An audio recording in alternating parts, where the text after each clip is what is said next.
नमस्कार, आप देख रहे हैं सी न्यूज भारत और मैं हूं आपके साथ ज्योति अरोड़ा। वक्त हो गया है न्यूज बुलेटिन का, जिसमें हम जानेंगे कि एटा में किसने किस पर लगाया आरोप, बागपत पुलिस किन हमलावरों की कर रही है तलाश और बलिया में किसने लगाया अभद्रता का आरोप। इन सभी खबरों को जानेंगे विस्तार से, तो आइए नजर डालते हैं इस वक्त की बड़ी खबरों पे। कोरोना महामारी के दौरान उत्तर प्रदेश सरकार के आदेशों पर उत्तर प्रदेश में सिर्फ इमरजेंसी सुविधाओं को छोड़ सारे व्यापार बंद करने की नसीहत तो दी जा रही है, तो वहीं आगरा में शराब के ठेके भी सरकार की अनुमति पर खोले जा रहे हैं। आगरा से सी न्यूज संवाददाता विनय की रिपोर्ट। बागपत कोतवाली क्षेत्र के काठा गांव में आज दोपहर बाइक पर सवार 3 बदमाशों ने घर में घुसकर एक युवक को गोली मार दी, जिसके बाद वह गंभीर रूप से घायल हो गया। हमलावर धमकी देते हुए फरार हो गए। पुलिस का कहना है कि घटना की वजह रंजिश का होना बताया गया है। वहीं पुलिस हमलावरों की तलाश कर रही है।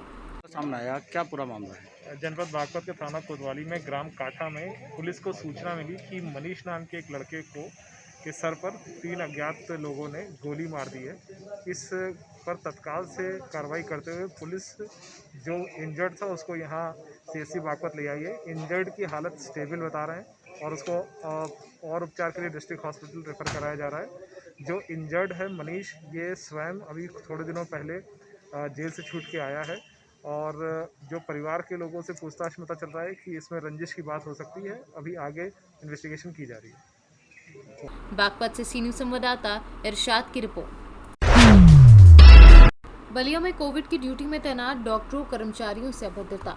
पुलिस ने डॉक्टरों स्वास्थ्य कर्मियों से की अभद्रता। शहर कोतवाली क्षेत्र के टीडी कॉलेज चौराहा का मामला बताया जा रहा है। वहीं डॉक्टरों कर्मचारियों ने मारपीट, अभद्रता, घापी आरोप लगाया है। डॉक्टरों स्वास्थ्य कर्मियों ने अफसरों को पत्र देकर कार्यवाही की मांग की है और डॉक्टरों और कर्मियों ने कार्य बहिष्कार का ऐलान कर दिया है। जी, क्या नाम है आपका? मैं शैलेश श्रीवास्तव। जी शैलेश जी, किस पद पे हैं आप? मैं राष्ट्रीय स्वास्थ्य मिशन संगठन का मंडल महामंत्री हूँ। जी, क्या हुआ है अभी आप लोगों के साथ? मैं अभी यहाँ आरआरटी टीम, जो कोविड कंट्रोल रूम पे हम लोग की आरआरटी टीमें बनी हुई हैं, उसमें मैं अभी कार्यरत हूँ। मैं भी एक स्टाफ हूँ। हमारी टीम से हमारे डॉक्टर, हमारे एलटी, हेल्थ सुपरवाइज़र, हमारी पूरी टीम बनी हुई है। तो ये लोग जा रहे थे कोरोना के पेशेंट की सैंपलिंग करने के लिए, उनकी कॉन्टेक्ट ट्रेसिंग, होम आइसोलेशन और सैंपलिंग के लिए जा रहे थे। मेडिसिन भी देनी थी पेशेंट को। कहाँ से जा रहे थे वो लोग? ये लोग जगदीशपुर में एक पेशेंट है, उनके यहाँ जा रहे थे। उसी बीच में टीडी कॉलेज चौराहे पे इनको प्रशासन के लोग मिले, पुलिस वाले लोग मिले।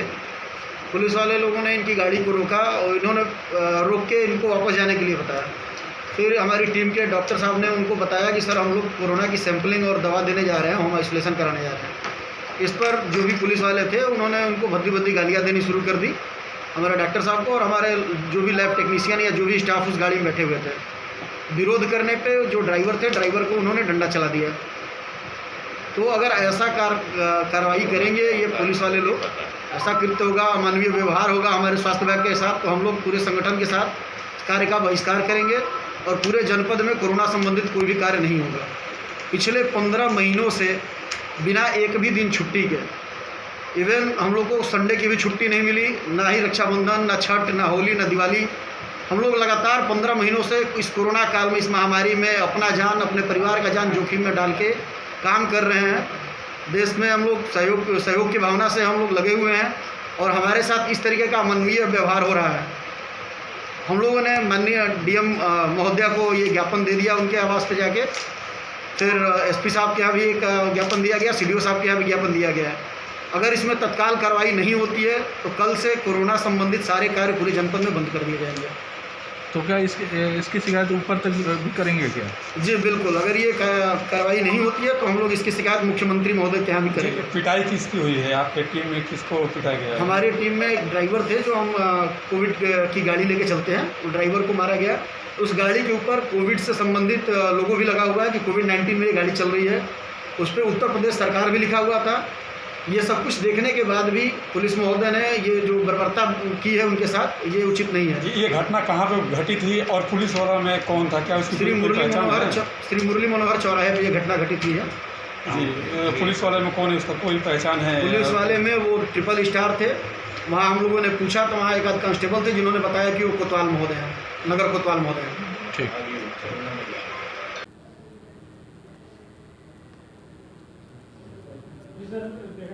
कुछ कर्मचारियों को पुलिस द्वारा पिटाई का मामला सामने आ रहा है। इसके बाद इलेक्शन कर जाएगी और जिले में कोविड की व्यवस्था को ठप करने के दावा कर रहे हैं, करने की मांग कर रहे हैं, कर दिए हैं, कर सकते हैं, क्या कहेंगे? इस संबंध में जानकारी मेरे सुबह प्राप्त हुई थी। इस संबंध मैंने एसपी साहब को मतलब सूचित किया था। उन्हें एसपी साहब ने आश्वासन दिया कि हम उचित कार्रवाई करेंगे।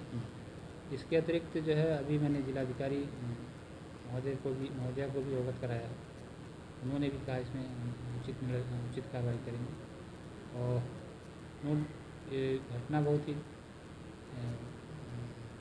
क्या घटना हुई थी सर? क्या घटना हुई थी? क्या इन्होंने रिपोर्ट किया? घटना इन लोगों ने बताया कि ये सुबह काम करने जा रहे थे, आरआरटी टीम काम करने जा रही थी गाड़ी के साथ, और बीच रास्ते में पुलिस अधिकारी के द्वारा अधिकारी के द्वारा इनको जो है रोक करके ड्राइवर को जो है मारा पीटा गया, और जो टीम के लोग थे उनको विरोध करने पर उनके साथ भी दुर्व्यवहार किया गया। कौन अधिकारी था सर वहाँ पे जो? अभी इन लोगों को इसमें नाम तो नहीं किसी का लिखा है, कौन लोग थे जो उन्होंने एप्लीकेशन दिया था। तो क्या अर्बन क्षेत्र में कोविड की दवा देना या जो होम आइसोलेशन पे हैं उनकी कॉन्टैक्ट ट्रेसिंग करना, सैंपलिंग करना, ये काम ठप कर दिया है इन लोगों ने? हाँ, अभी तो लोग यही कह रहे हैं कि हम नहीं करेंगे जब तक कोई कार्रवाई नहीं होगी। लेकिन इन लोगों से मेरा अनुरोध है कि ये जो है काम अपना करें, जनहित में काम करें। बाकी चीज़ें जो हैं हम लोग अपने लिए भी करते हैं, जो भी इसमें कार्रवाई कराई जानी है हम लोग प्रयास करके करेंगे। इन लोगों की मांग है कि उस पुलिस विभाग के खिलाफ जब तक कार्रवाई नहीं होगी तब तक हम अपना काम ठप रखेंगे, काम बंद रखेंगे। तो क्या इस संबंध में कोई पुलिस अधिकारी से आपकी कोई बात हुई है या कोई इस तरह का प्रयास किया है जिसको लेकर कि लोग संतुष्ट हो सके, पुलिस के खिलाफ कार्रवाई हो सके? पुलिस को कंप्लेंट दर्ज कराई गई है, ठीक है। मतलब टेलीफोनिक एसपी साहब को हमने बताया है, और उन्होंने आश्वासन भी दिया है, नाम भी पूछा था किसको चोट लगी है क्या है, उनका नाम नंबर भी दे दिया है। तो उम्मीद है कि उसमें कुछ बेहतर निर्णय लिए जाएंगे। बलिया से सीनू संवाददाता आनंद दुबे की रिपोर्ट। भारतीय किसान यूनियन के कार्यकर्ताओं द्वारा थाना आवागढ़ पर धरना प्रदर्शन करने के बाद भाजपा के मंडल अध्यक्ष नवीन कुमार दीक्षित व अन्य परिजनों के विरुद्ध मुकदमा दर्ज होने के बाद पूर्व जिला पंचायत अध्यक्ष भाजपा नेता धर्मपाल सिंह तुल्लन के द्वारा भारतीय किसान यूनियन किसान के कार्यकर्ताओं पर गंभीर आरोप लगाए हैं। कल ये घटना तो बहुत दिन पुराने हैं। ये जो बरी के हैं कुछ लोग, ये इनका इतिहास भी पुराना है, ऐसा ख़राब है। इन पर कई मुकदमे पहले भी लिखे जा चुके हैं।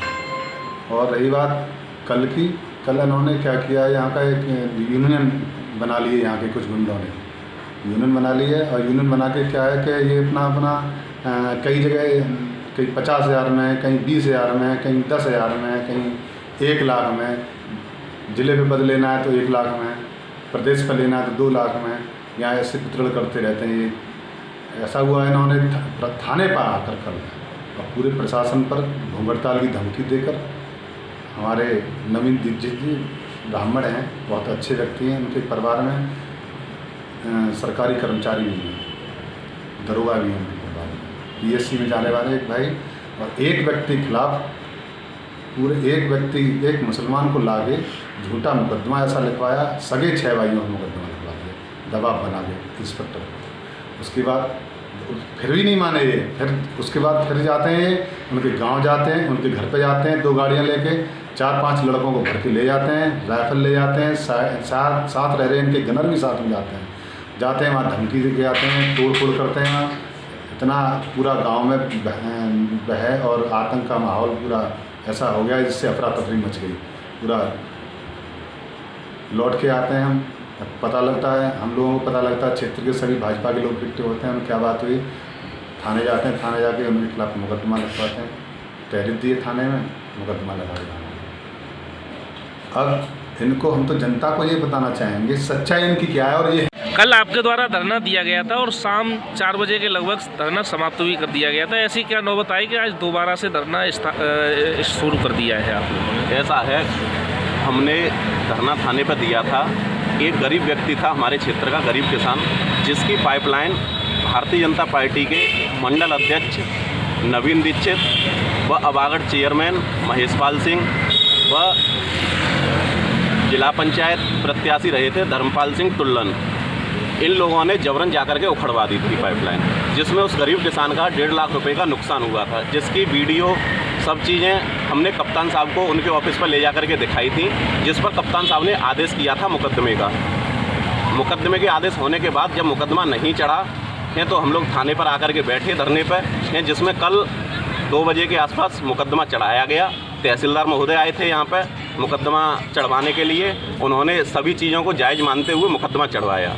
उसी को दबाने के लिए सत्ता पक्ष के लोगों ने कल जाकर के मनगढ़ंत चीज़ें साजिश के तहत मुझ पर, मैं भारतीय किसान यूनियन किसान का राष्ट्रीय अध्यक्ष हूँ पवन ठाकुर व राष्ट्रीय प्रमुख महासचिव शिव प्रताप सिंह पर और अन्य लोग जो पीड़ित पक्ष था कल, उन लोगों पर सभी पर मुकदमा दर्ज करवाया है गलत तरीके से, जिसके लिए अब धरने पर बैठे हैं।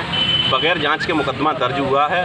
जब धरना जब तक चलेगा जब तक अबागढ़ थाना इंस्पेक्टर निलंबित नहीं होंगे और जो चीज़ें हैं ये क्षेत्र में जब तक पहुंचेंगी नहीं। अब क्षेत्र आना चालू हो जाएगा यहाँ पे, और हम तो सोच रहे थे कि लॉकडाउन का पालन किया जाए, पर ये अधिकारी ही एटा से सी न्यूज़ संवाददाता राघवेंद्र अग्रिया की रिपोर्ट। लखनऊ में मोहनलालगंज के जबरौली गांव में सैनिटाइजर का छिड़काव किया गया। समाज सेवी अमित तिवारी महाराज ने कराया पूरे गांव में सैनिटाइजर का छिड़काव। इस दौरान उन्होंने गांव में घूम रहे बिना मास्क के लोगों को समझाया, बिना मास्क के घर से बाहर ना निकलें, आवश्यक कार्य हो तभी निकलें व पूरी सेफ्टी के साथ निकलें। लखनऊ से सी न्यूज़ संवाददाता धीरज तिवारी की रिपोर्ट। न्यूज बुलेटिन में फिलहाल के लिए इतना ही। देश दुनिया की तमाम बड़ी खबरों के लिए आप देखते रहिए सी न्यूज़ भारत।